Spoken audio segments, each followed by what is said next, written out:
Abbreviation value है। अब देखो या उनके सिंबल भी देख लेते हैं, उनको किस फॉर्म में बोल दिया।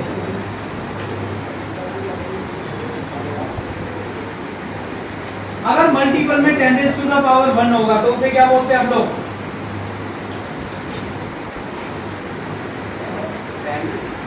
डेका बोल देते हैं।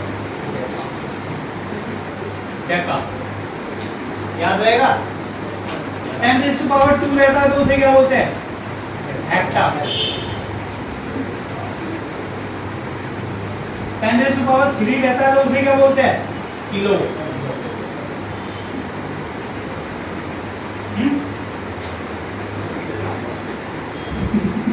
अभी आगे आएगा, मल्टीपल्स की बात करेंगे। जल्दी नोट करो तीनों को, फिर आगे भी बताता हूं।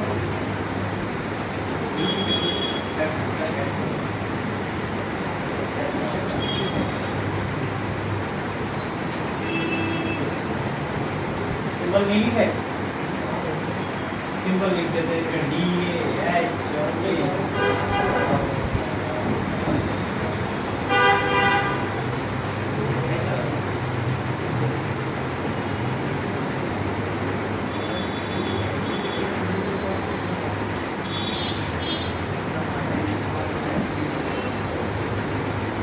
और लिखा दे आगे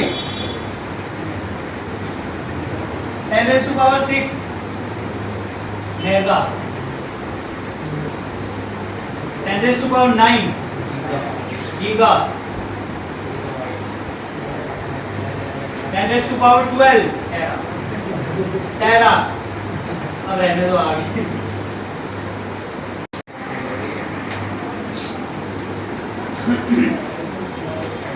(10⁻³ देखो जब भी याद ना हो, अगर हमें वर्ड याद होगा तो हमें इसी से पता लग जाएगा। 1 kg मीन्स कितने ग्राम है? 10⁻³ ग्राम। आ रहा है समझ में? अगर मैं इसके बोलूं, अगर इसकी जगह 1 मिलीग्राम का मतलब क्या होगा? मिली को हम किससे डिनोट करते हैं?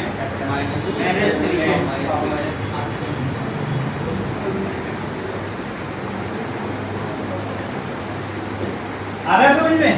इनको ऐसे यूज करता है। अगर मैं बोलूं नैनोमीटर, नैनो की जगह क्या आ जाएगा? 10⁻⁹ मीटर। उन सारे मल्टीपल्स और सब मल्टीपल्स को ऐसे याद रखना है। कन्वर्जन के बहुत क्वेश्चन आते हैं और कंपटीशन में तो खास कर आते हैं। अगर तुम्हें वैल्यूज याद होंगी, पिकोमीटर, पिको में कितने मीटर होने चाहिए? 10⁻⁻² मीटर। ये हमारे क्या है? सब मल्टीपल्स है। और मल्टीपल्स भी तुम्हें याद होने चाहिए। क्वेश्चन से इनडायरेक्टली आते हैं।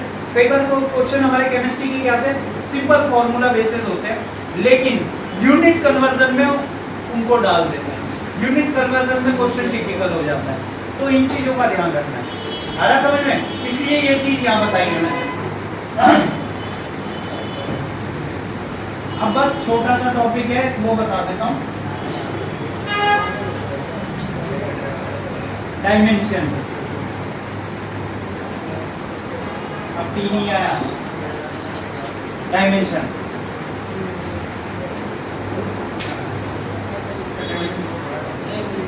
अगर डायमेंशन मेरे को मास के लिए लेना है तो m से डिनोट करूंगा। लेंथ के लिए लेना है तो L से, और टाइम के लिए लेना है तो S से। आ रहा है समझ में? अगर मान लो मैं तुमसे पूछूं क्वेश्चन में right the dimension for the mass, तो क्या आएगा? डायमेंशन को लिखते टाइम याद रखना, हमें तीनों में शो करना है, MLT में शो करना है। अगर तुमसे मास की पूछी गई है डायमेंशन, तो कैसे बताओगे? मास की बोल रहा हूँ या केजी की बोल रहा हूँ? सिर्फ टाइम टी नहीं होगा। हाँ टी होगा, मेरे को सेकंड ही आता है। टी MLT से आती है ना, MLT में ही शो करना होता है। याद रहेगा? और सिंपल ले लेते हैं। क्वेश्चन लिखो तुम। राइट द डायमेंशन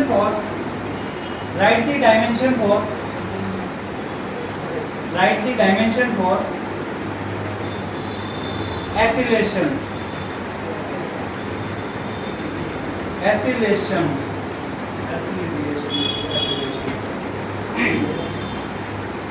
क्या होगी डायमेंशन? और डायमेंशन किस में शो करना है? एमएलटी फॉर्म में। आ रहा हूं मैं कॉपी में देखने आ रहा हूं।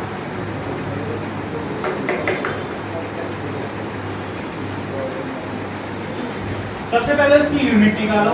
एक्सेलरेशन की यूनिट क्या होगी? अब एक्सेलरेशन की यूनिट में देख लो लेंथ को कितना रिप्रेजेंट कर रहा है, मास को कितना रिप्रेजेंट कर रहा है, टाइम को कितना रिप्रेजेंट कर रहा है। अगर मास को रिप्रेजेंट नहीं कर रहा तो उसकी पावर क्या हो जाएगी? 0। लेंथ को जितना रिप्रेजेंट कर रहा है उसकी पावर में दिखा दो टाइम को। आ रहा समझ में? एक्सेलरेशन क्या होगा? Velocity upon time. तो देखो वेलोसिटी क्या है? मीटर पर सेकंड है, इधर भी सेकंड है तो मीटर पर सेकंड। हाँ, अब देखो इसमें कहीं मास रिप्रेजेंट कर रखा है? मास तो इसमें कहीं नहीं आ रहा, तो उसकी पावर क्या होगी? 0। लेंथ कितनी है? मीटर में शो कर रहा है और उसकी पावर कितनी है? 1। सेकंड कितनी बार आ रहा है? 2 बार आ रहा है। किससे रिप्रेजेंट करेंगे? t से। पावर कितनी है? -2। तो डायरेक्ट पूछा जाता क्वेश्चन में dimension of acceleration is m0 l1 t -2। बहुत आते हैं उसमें भी कंपटीशन में ये क्वेश्चन 101% है। 2 क्वेश्चन कम से कम आते हैं और तुम लोगों को डायरेक्टली पूछ लेता है। एक क्वेश्चन और लिखो। Right the dimension of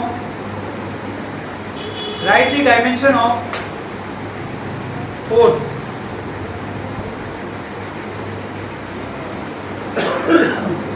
write the dimension of force।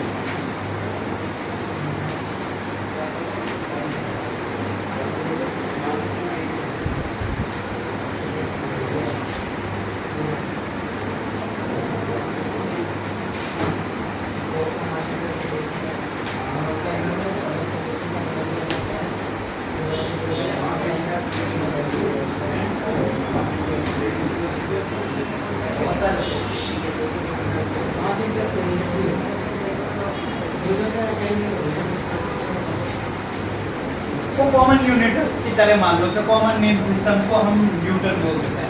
Force क्या होता है? F equal to mass into acceleration. Acceleration तुम्हारे सामने था, उसमें क्या ऐड कर दो? KG metre second inverse. Acceleration का तो अभी निकाला था ना, सेकंड इनवर्स। बस m इसमें ऐड हो गया। कितने टाइम है? 1 time. m1 l1 t -2 dimension हो गई। आ रहा है समझ में? Dimension of force is m1 l1 t -2। निकाल सकते हो? एक और निकाल दो जल्दी से। Dimension of pressure. फिर हम दूसरी तरफ बढ़ेंगे आगे।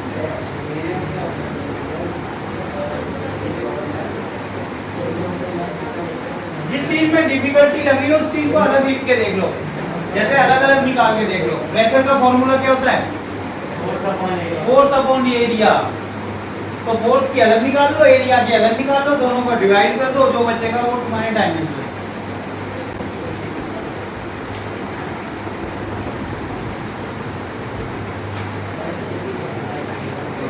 आगे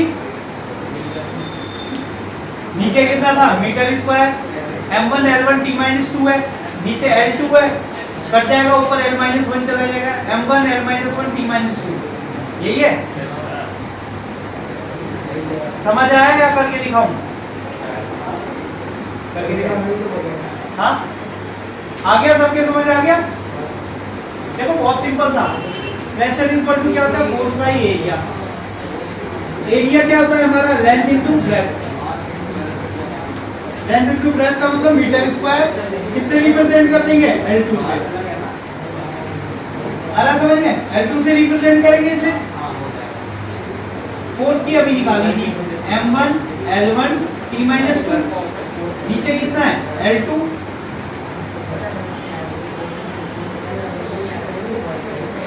ये L ऊपर जाएगा तो m1 l -1 t -2। किसी को डाउट है इसमें? कर सकते हो? सर अब करके मेरा करना है किसी को? हाँ क्या वर्क में भी अलग ले सकते हो, work force into displacement. Drive में आता है, डायमेंशंस में आ जाएगा, वो भी ड्राइव यूनिट्स में ही आएगा। जैसे फोर्स का है work upon displacement, work into displacement, force into displacement force का नहीं है ना, वर्क अपॉन डिस्प्लेसमेंट फोर्स आ जाएगा। आ जाएगा, वो भी यूनिट सेम रहेंगी। आ रहा है समझ में? अब देखो, जैसे तुमने फोर्स निकाला था, फोर्स को क्या बोलते हैं? Mass into acceleration. अब मास इनटू एक्सीलरेशन क्या होता है? केजी मीटर पर सेकंड इनवर्स। इस पूरी यूनिट को ना लिख के मैं क्या लिख सकता हूं? 1 न्यूटन। कई बार पूछा जा सकता है तुम्हारी जो ड्राइव यूनिट है केजी मीटर पर सेकंड स्क्वायर, किसको रिप्रेजेंट करती है? 1 न्यूटन को। या 1 न्यूटन किसके बराबर है? इसके बराबर। आ रहा समझ में? अलग अलग यूनिट या कॉमन यूनिट्स होती है।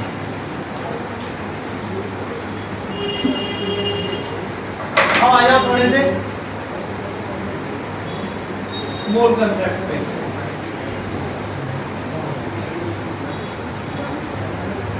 बहुत इंपॉर्टेंट है तुम सब लोगों के लिए मोल कंसेप्ट। ये तो सब लोगों को पता है, रिप्रेजेंटेशन ऑफ एलिमेंट। तो किसी भी एलिमेंट को रिप्रेजेंट कर दिया हमने एक्स से। नीचे क्या होता है हमारा? बहुत से लोगों ने सब चीज कुछ चीजें पढ़ रखी होंगी, तो तुम लोगों का रिवाइज हो जाएगा और ये जल्दी जल्दी बेसिक में कवर भी हो जाएगा। नीचे क्या आता है? एटॉमिक नंबर या मास नंबर? डिसाइड कर लो पहले। हाँ, एटॉमिक आगे क्या? नंबर या मास? एटॉमिक नंबर, जिसे रिप्रेजेंट किससे करते हैं? जेड से। ऊपर क्या आता है? Mass number. सीधा सिंपल सा एग्जांपल ले लेते हैं, carbon. Sumit, atomic number carbon का 6। मास नंबर कार्बन का मास नंबर कितना होगा? 12। अब तुम लोगों को एटॉमिक नंबर 30 तक याद हो जाने चाहिए लगभग।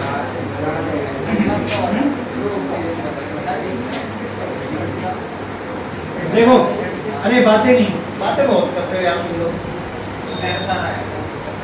अलग अलग बैठा दूंगा। नंबर ऑफ प्रोटॉन, अगर देखो इस एलिमेंट में अगर हमें निकालना पड़े, हर एलिमेंट में या एटम की बात करूं,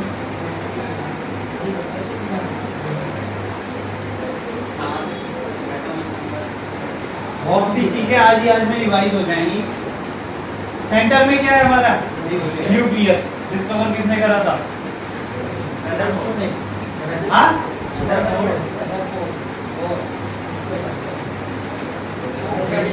रदरफोर्ड ने डिस्कवर करा था किससे? गोल्ड लीफ एक्सपेरिमेंट से, अल्फा स्कैटरिंग पार्टिकल से। अरे ना याद हुआ कुछ? दूसरा, इलेक्ट्रॉन एक पर्टिकुलर ऑर्बिट में घूमता है, जिसे हम क्या बोलते थे? ऑर्बिटल बोलते थे। न्यूट्रॉन और प्रोटॉन एटम के कहां पर रहते हैं?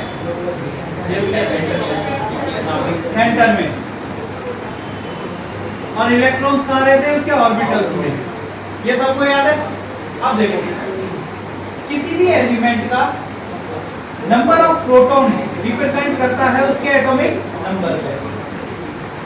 किसी भी एलिमेंट के नंबर ऑफ न्यूक्लियॉन, न्यूक्लियॉन की बात कर रहा हूं मैं, न्यूक्लियॉन का मतलब न्यूट्रॉन प्लस प्रोटॉन, रिप्रेजेंट करता है उसके मास नंबर। आ रहा है समझ में? या फिर मैं बोल सकता हूं किसी भी एलिमेंट के नंबर ऑफ इलेक्ट्रॉन यानी 6 रिप्रेजेंट करते हैं उसके एटॉमिक नंबर को, अगर वो एलिमेंट कैसा है? न्यूट्रल है। आ रहा है समझ में? एलिमेंट न्यूट्रल होना चाहिए, तब उसका इलेक्ट्रॉन भी और उसका प्रोटॉन दोनों उसके एटॉमिक नंबर को रिप्रेजेंट कर सकते हैं। याद रहेगा? अब देखो, इस चीज को हम कहां पे काम में लेंगे? 1 मोल।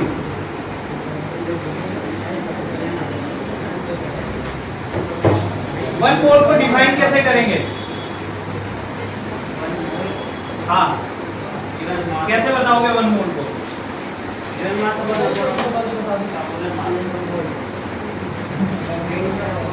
देखो जनरली वन मोल को रिप्रेजेंट करते हैं, वन मोल में उतने ही नंबर ऑफ एलिमेंट प्रेजेंट होते हैं जितने कि 12 ग्राम कार्बन में होंगे। आ रहा है समझ में? यानी मैं बोल सकता हूँ 12 ग्राम कार्बन में जितने नंबर ऑफ एटम होंगे वो रिप्रेजेंट करेंगे उसके नंबर ऑफ मोल्स को। आ रहा है समझ में? इसको हम ले सकते हैं, अब ये तो मोल की बात करी मैंने। Na किसको बोलते हैं? सोडियम। चलो सोडियम भी हो गया, एवोगैड्रो नंबर भी आ रहा है। एवोगैड्रो नंबर को हम रिप्रेजेंट करते थे NO से, मान लो रिप्रेजेंट करते थे, वैसे Na से ही करा जाता है। इधर सोडियम हो गया, इधर एवोगैड्रो नंबर हो गया। एवोगैड्रो नंबर की वैल्यू क्या होती है? 6.0। एवोगैड्रो नंबर की एक वैल्यू रहती है जिसे हम बोल देते हैं 6.022 into 10⁻²⁴।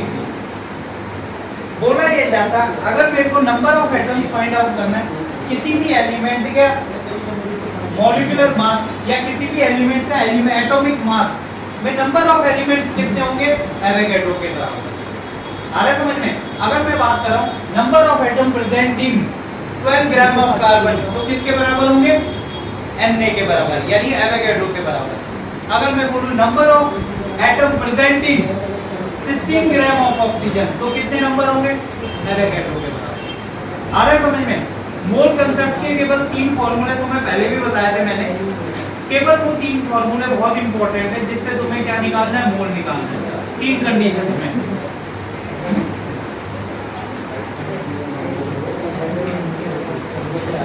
बच्चों बातें नहीं, कोई बात नहीं, 1 मिनट रुका है। अगर हमें क्वेश्चन में वेट इन ग्राम दिया हो, बहुत इंपॉर्टेंट क्वेश्चन है पीछे वालों के लिए, weight in gram divided by atomic weight या फिर मॉलिक्यूलर वेट या फिर आयनिक वेट। बहुत इंपॉर्टेंट है ये, तुम्हारे सॉल्यूशन में सारे फॉर्मूले यूज होंगे। पूरे मोल कंसेप्ट पे बस 3 फॉर्मूले हमारे। दूसरा formula mole, number of atom या फिर मॉलिक्यूल या ion divided by Na। Avogadro number की बात कर रहा हूं मैं इधर, एवोगैड्रो नंबर की। तीसरा मोल, वॉल्यूम ऑफ गैस किसमें? In litre divided by 22.4। ये कैलकुलेटेड वैल्यू है वेपर डेंसिटी की, तुम्हारे फॉर्मूले में भी आती है वेपर डेंसिटी जब हम निकालते हैं 22. ये 3 फॉर्मूले हैं, बहुत इंपॉर्टेंट है पूरे मोल कंसेप्ट में। अगर टाइम नहीं है नहीं तो अभी बात करते हैं हम कंसंट्रेशन की। आ रहा है समझ में? ये 3 फॉर्मूले जल्दी नोट कर लो सारे।